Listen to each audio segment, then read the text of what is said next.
এ লড়াই আজকে শেষ নাকি? নিশ্চয়ই আওয়াজ দিয়েছি, শুনেছেন তো নাকি? হ্যাঁ, আমি এখান থেকে প্রকাশ্য বলে যাচ্ছি, এতে আমার হিন্দু ভাইয়েরা ভুল বুঝলে কিছু করার নেই। বাবরি মসজিদ ছিল, আছে, থাকবে। বাবরি মসজিদকে নতুন করে আমরা তৈরি করব, বলুন ইনশাল্লাহ, বলুন ইনশাল্লাহ। তবে বাবরি মসজিদ তৈরি করতে গিয়ে রাম মন্দির ভাঙতে লাগবে নাকি? না। কেন লাগবে না? যেখানে বাবরি মসজিদ ছিল ওখানে ফাঁকা আছে, ওখানে রাম মন্দির করেনি। এ তো বোকা বানিয়েছে আমার হিন্দু ভাই। দেখারে শ্রদ্ধার সাথে বলছি ভাই, দুশ্মনের নজরে আমায় দেখুনি কেন? আমি ফ্রিডম ফাইটার পীর আবু বকর সিদ্দিকীর চতুর্থ প্রজন্ম, যিনি গান্ধী বাবুর সাথে কি বলে আশফাকুল্লাহ খানের সাথে, নেতাজির সাথে, ঈশ্বরচন্দ্র বিদ্যাসাগর, রবীন্দ্রনাথ টেগরের সাথে এক পিরিয়ডে বসে ব্রিটিশ তাড়াবার জন্য যারা লড়াই করেছিল সেই পরিবারের সন্তান। দিনটাকে পুরো ভারতের মানুষ বড় আনন্দের সাথে, গরিমার সাথে ডাক্তার বাবা সাহেবের স্মৃতি উদযাপন করত বিভিন্ন কর্মসূচি নিয়ে।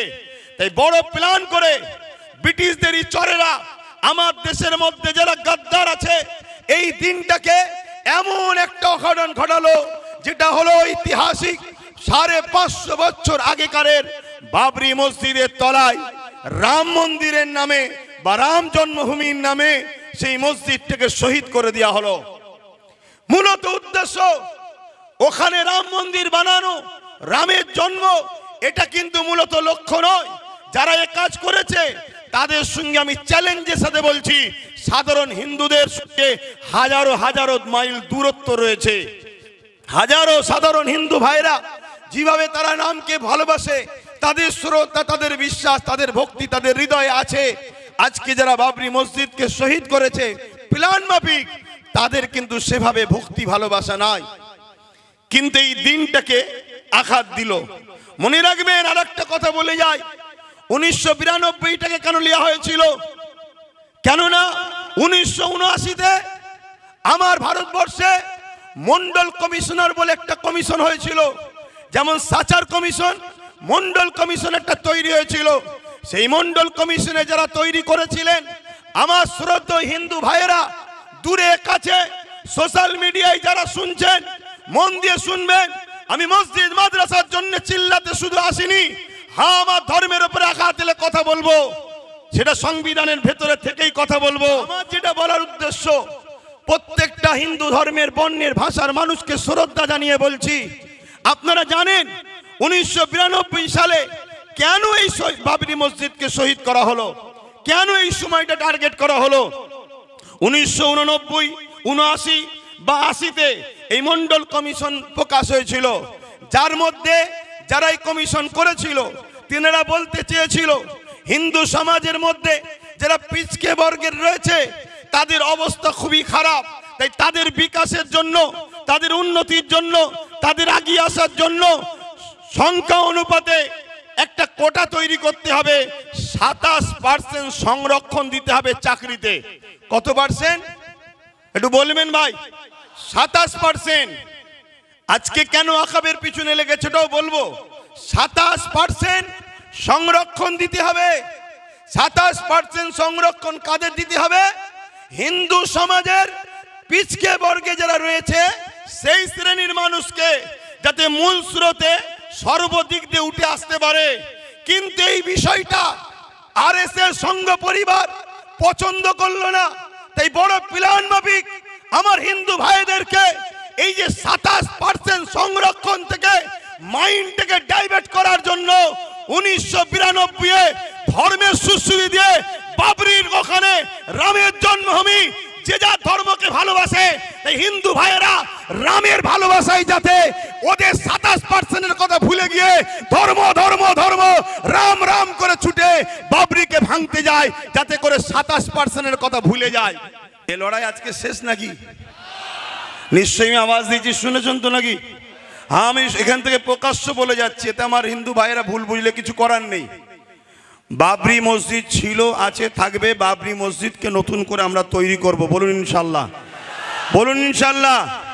তবে বাবরি মসজিদ তৈরি করতে গিয়ে রাম মন্দির ভাঙতে লাগবে নাকি? না। কেন লাগবে না? যেখানে বাবরি মসজিদ ছিল ওখানে ফাঁকা আছে, ওখানে রাম মন্দির করেনি। এ তো বোকা বানিয়েছে আমার হিন্দু ভাই। দেখারে শ্রদ্ধার সাথে বলছি ভাই, দুশ্মনের নজরে আমায় দেখুনি কেন আমি ফ্রিডম ফাইটার পীর আবু বকর সিদ্দিকীর চতুর্থ প্রজন্ম, যিনি গান্ধী বাবুর সাথে কি বলে আশফাকুল্লাহ খানের সাথে, নেতাজির সাথে, ঈশ্বরচন্দ্র বিদ্যাসাগর, রবীন্দ্রনাথ টেগরের সাথে এক পিরিয়ডে বসে ব্রিটিশ তাড়াবার জন্য যারা লড়াই করেছিল সেই পরিবারের সন্তান আমি। মনে রাখবেন আমি কি কথা বলছিলাম, এই যে বিছখানে ডিস্টার্ব হয়ে গেলে, হ্যাঁ কি কথা বলছিলাম, হ্যাঁ চীন চাইছে ভারতকে টুকরো টুকরো করার, এদিকে পাকিস্তানও আছে, এও চাইছে ভারতকে বলুন টুকরো টুকরো করার। আর সেই টুকরো টুকরো করার ফাঁদে বা ইচ্ছা করে আমার কেন্দ্র সরকার কিন্তু সেই রাস্তায় নিয়ে যাচ্ছে দেশকে। আমাদের মধ্যে ঐক্য না তৈরি করে, আমাদের মধ্যে ভ্রাতৃত্ব না তৈরি করে, আমাদের মধ্যে মিল বন্ধন না তৈরি করে, শুধু একটাই আওয়াজ তুলছে, যেটা আমার বাইজিদ আমিন ভাই বলছিল, পুরো দেশ জুড়ে হিন্দু খাতরে মে হ্যায়। আগামী 30-এ, আগামী 40-এ মুসলমান এই হয়ে যাবে, মুসলমান ওই হয়ে যাবে, হিন্দু থাকতে পারবে না, এ থাকতে পারবে না, শুধু বলছে হিন্দু খাতরে মে হ্যায়। শুনুন আমার হিন্দু ভাইরা, দেশের প্রধানমন্ত্রী হিন্দু, স্বরাষ্ট্রমন্ত্রী হিন্দু, রাষ্ট্রপতি হিন্দু, প্রত্যেকটা রাজ্যের CM Hindu, DM Hindu, BDO Hindu, জজ কোর্টের মেন যারা বিচারপতি তারাও হিন্দু, সেনাপ্রধান হিন্দু, সব জায়গায় হিন্দু থাকার পরেও যদি হিন্দু খাতরে মে হয়, হিন্দু ভাইদের আন্দোলন করা দরকার। তোদের মতো হিন্দুকে রেখে লাভ নাই, দেশের প্রধানমন্ত্রী গুলো মুসলমানকে করবো আমরা।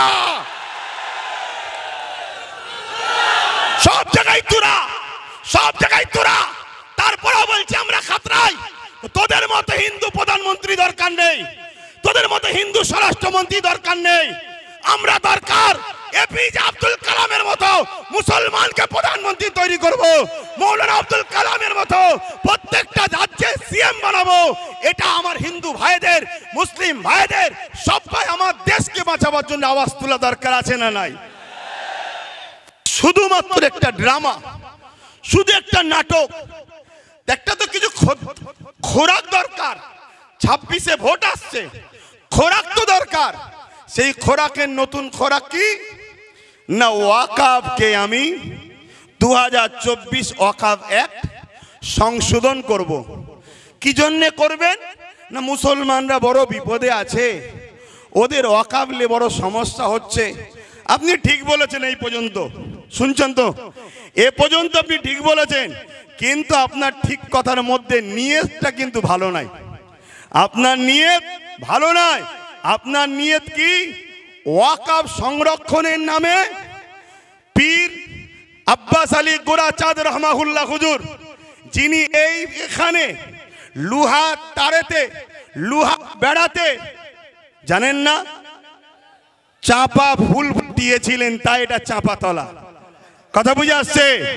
সেই পীর বেড়া চাপা, বেড়া চাপা মানে বেড়ার ওপরে চাপা ফুল, বেড়া চাপা। সেই পীর আব্বাস আলী গোরাচাঁদ রহমাহুল্লাহ, তিনার 900 বিঘের ওপরে জায়গা ছিল। 77 বছর ধরে যত হুকুমত আমার পশ্চিম বাংলায় এসেছে, দুঃখ নেবেন না, সত্যটাকে একটু জানুন, তারপরে পছন্দ হয় নেবেন, না পছন্দ হয় না নেবেন। কিন্তু শোনার আগেই কেন খেপে যাচ্ছেন? 900 বিঘে জায়গাকে 77 বছর ধরে একটু একটু একটু খেতে খেতে আজকে সেই জায়গাটা দাঁড়িয়েছে মাত্র 92 শতক। কত বিঘে জায়গা বলবেন তো? 900 বিঘে, 900 বিঘে জায়গা। আমার রাজ্যের হিসাব দিচ্ছি, তাহলে বুঝবেন কেন্দ্র হঠাৎ করে বিল কেন করতে চাইছে। সেটা দাঁড়িয়েছে কত? 900 বিঘেটা দাঁড়িয়েছে 92 শতক, কিছু কম 3 বিঘে। কথা বুঝলেন? 900 বিঘের থেকে বেঁচে আছে কিছু কম 3 বিঘে। এখন মোদি বাবু হঠাৎ করে ভাবছে ওই 3 বিঘেটা তোরা খেতে পারবি না, এটা আমি খাবো, এজন্য বিল বানাতে চাইছে। যদি মুসলিমেরই সংরক্ষণ দরকার, তাহলে হাজার লক্ষ বিঘে হিন্দু ভাইদের দেবত্ব সম্পত্তি আছে, সেই দেবত্ব সম্পত্তি থেকে হিন্দু ভাইদের বিকাশ করুন, হিন্দু ভাইদের শিক্ষার ব্যবস্থা করুন, হিন্দু ভাইদের রুজি রুটি থাকার ব্যবস্থা করুন। আদিবাসী ভাইদের জল জঙ্গলের সম্পদ কর্পোরেশনরা লুটে লুটে বড় বড় বিল্ডিং তৈরি করে ফেলছে। আপনি যদি উপযুক্ত প্রধানমন্ত্রী হন, দেশকে যদি ভালোবাসেন, দেশবাসী সবকা সাথ সবকা বিকাশ যদি চান, তাহলে জল জঙ্গলের দখলকৃত সম্পদকে উদ্ধার করে আদিবাসী ভাইদের শিক্ষা, স্বাস্থ্য, রুজি রুটি, কর্মসংস্থান মূল সুরাতের দিকে টেনে নিয়ে আসুন। না, উনি শুধু মুসলমানদের দরদি হয়েছে। শুনছেন তো নাকি? এদিকে বলছে হিন্দু খাতরে মে, আর প্রধানমন্ত্রী বলছে মুসলমানদের আমি উপকার করব। এ নাটক বুঝতে বাকি নয়। উনি এই বিলটা তৈরি করে পুরো দেশের 27 লক্ষ বিঘে সম্পদ, অঙ্কটা মনে রাখবেন, পুরো দেশ জুড়ে 27 লক্ষ বিঘে সম্পদ আছে। এই 27 লক্ষ বিঘে সম্পদকে পুরো গভর্নমেন্ট হাত করতে চাইছে।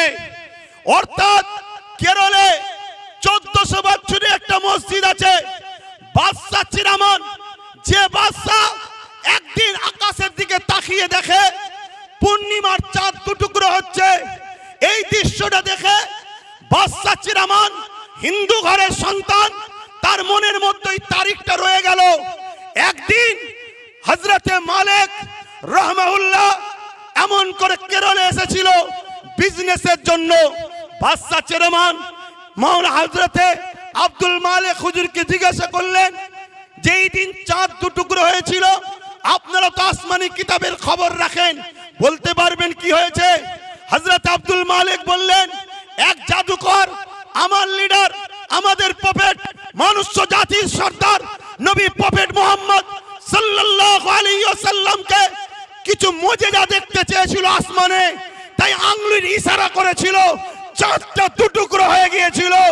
এই কথাটা শোনার সাথে সাথে রাজা চিরামান এই কেরল থেকে মক্কার জমিনে গিয়ে হযরত প্রফেট মুহাম্মদ সাল্লাল্লাহু আলাইহি ওয়াসাল্লামের হাতে হাত দিয়ে আখেরি মেসেঞ্জার, আখেরি আওতার, আখেরি পথ প্রদর্শক, আখেরি প্রফেট হিসাবে তিনাকে মেনে নিয়ে ঈমানের কালিমা পড়ে ইসলাম ধর্ম কবুল করেছিল।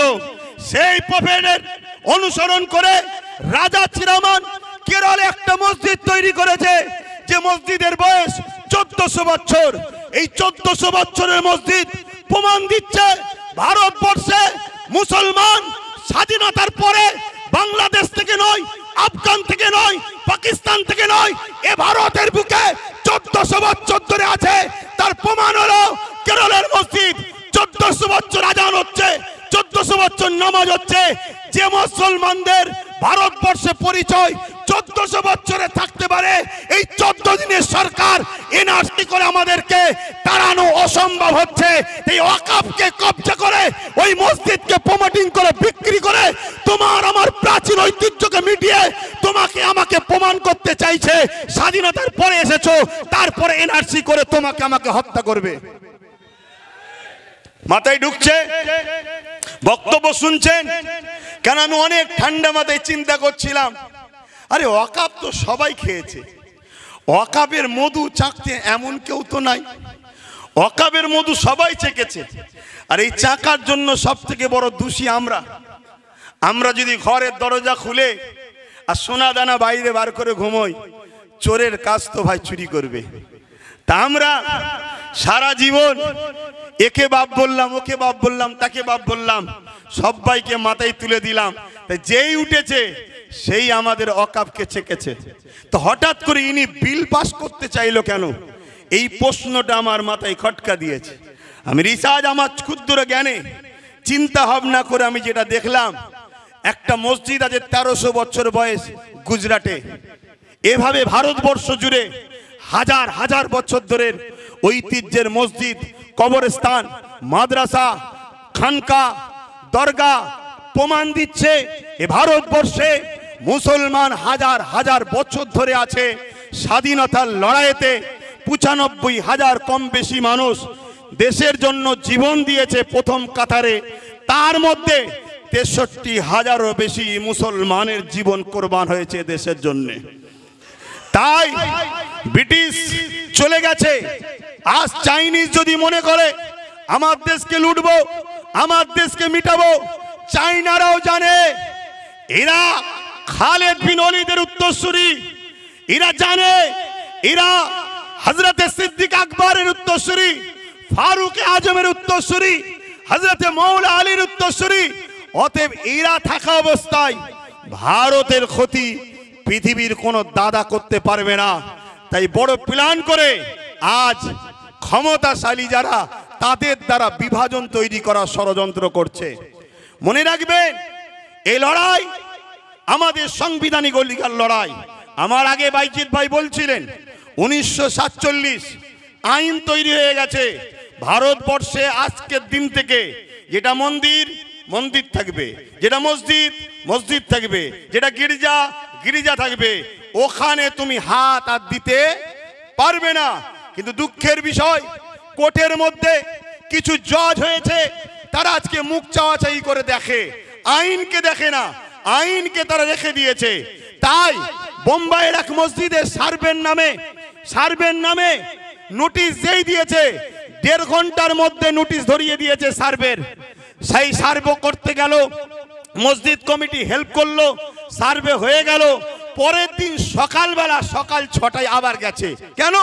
গতকাল তো সার্ভে করলেন, আবার আজকে আসছেন কেন? না, একটা অশান্তি লাগাতে হবে, একটা ফিতনা লাগাতে হবে। গতকালকে হয়নি, ওই অশান্তি হলো। সেই অশান্তিতে প্রশাসনের গুলিতে 5টা নিরীহ ভারতীয় জীবন চলে গেল। তার মধ্যে 17 বছরের একজন যুবক, সে গরিব, খেলনা বিক্রি করছিল, তার বুকে যে গুলি লাগলো সেও মারা গেল। এটা হলো আজকের ডিজিটাল ইন্ডিয়া আমার মোদি সাহেবের। আজকে মনে রাখবেন এই চক্রান্ত পুরো দেশ জুড়ে করছে, এর পিছনে কিন্তু আমাদেরও অন্যায় আছে না নাই? কথা বলুন। কেন 77 বছর ধরে যখন টুকটুক করে খাচ্ছিল তখন আমরা চুপ করেছিলাম, আজকে পুরো লিকে লিয়ে খাওয়ার চেষ্টা করছে। সমাজের বুকে একটা মিডিয়া মাধ্যমে প্রচার হচ্ছে, কিরকম মিথ্যা প্রচার একদল মিডিয়া করছে। দেখুন কি প্রচার করছে।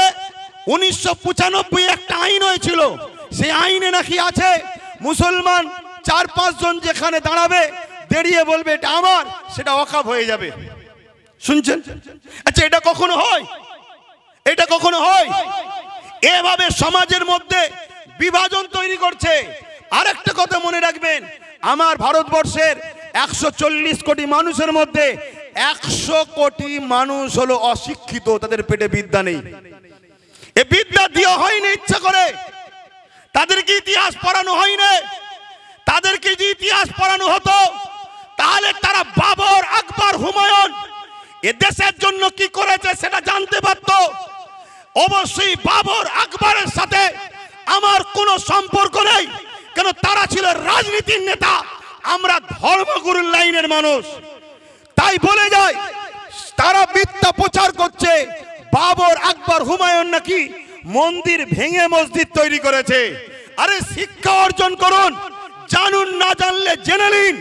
যেখানে অন্য কারো সাধারণ জায়গা থাকবে, মন্দির তো অনেক দূরের কথা, সাধারণের একটা জায়গা আছে, ওই জায়গাকে কেউ যদি জোর করে মসজিদ করে, ওইখানে নামাজ হবে না।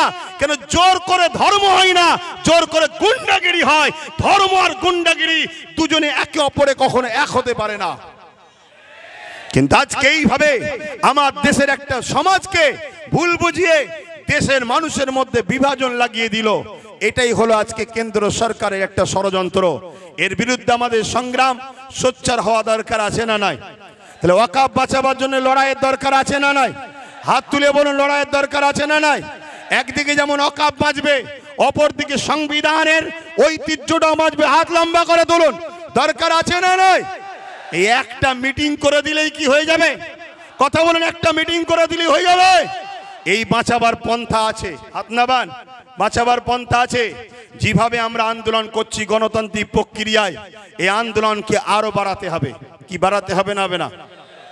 এইটা প্রতিটা জায়গায় করে করে আমার ভাই বলছিলেন যে আব্বাস সিদ্দিকী ভাই, অনেকে বলছে যে এত দেরিতে নামলো কেন? না বন্ধু, যখন তুমি কিছু জানতে না ঘুমোচ্ছিলে তখন ওয়াকাফ সিগনেচার হয়েছিল, ভোটাভুটি হয়েছিল।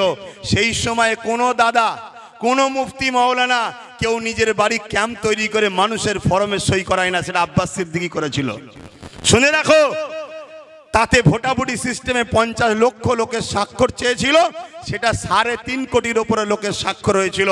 সেটা আমি আমার বাড়িতে ক্যাম্প তৈরি করে মানুষকে দাওয়াত দিয়ে খাইয়ে সই করিয়েছিলাম যে ওয়াকাফের বিরুদ্ধে সই করো, যে আমরা ওয়াকাফ বিল চাই না, আমাদের যেটা আছে সেটাই থাক।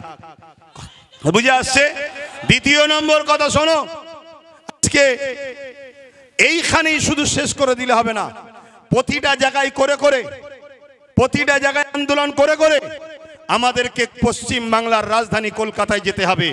প্রয়োজন হলে আমরা ব্রিগেড যাব। আপনারা প্রস্তুত আছেন? হাত তুলে বলেন প্রস্তুত আছেন? প্রস্তুত আছেন? হাত নামান। ওই কে কে আসবে প্রশ্ন করবেন না, কে কে আসবে প্রশ্ন করবেন না। আমি একা থাকবো, সঙ্গে আওলাদে আল্লামা থাকলে অসুবিধা আছে আপনাদের? হাত তুলে বলেন অসুবিধা আছে? কেন? আমরা জানি ইতিহাসের পাতা সাক্ষী দিচ্ছে, যতবার আমরা লড়াই করেছি, সংগ্রাম করেছি, সংখ্যা বেশি হলে আমরা জিতিনি, আমরা সংখ্যা কমে জিতেছি। সংখ্যা বেশি হবে আর তার মধ্যে যদি মুনাফেক ঢুকে যায় তাহলে আমাদের হার কিন্তু অনিবার্য, হারতেই হবে। কেন? মুনাফেক তোমার ঘরের ঘাঁটি টাটি প্ল্যান সব জানিয়ে দেবে। কেন? আমরা তো দেখছি ঠিক এমনই জিনিস হচ্ছে। কটায় আজান হবে? টাইম আছে? তার টাইম আছে, 5 মিনিট বলবো। একটু সবাই সাক্ষী দেন, কেন কাজ কাম ছেড়ে এসেছে। 5 মিনিট, হ্যাঁ, একটু মন দিয়ে শোনেন। আমরা তো দেখছি সেই প্রবাদ বাক্য আছে না, পাড়ায় চোর পড়েছে, সবাই বেরিয়ে পড়েছে, চোর ধরো, চোর ধরো, চোর ধরো। আর চোরও ওই বিছখানে ঢুকে বলছে চোর ধরো, চোর ধরো, চোর ধরো। বলছে না? বলেন? আরে কলকাতায় ভিআইপি জায়গা ওয়াকাফের, রাজ্য সরকারের আজকে আমলা বলেন, নেতা লিডার বলেন, তারা সব দখল করে বসে আছে। তারা আবার ময়া কাঁদা নেবে, কাঁদছে মুসলমান, চিন্তা করুনি, আমরা তোমাদের ওয়াকাফ বাঁচিয়ে দেবো।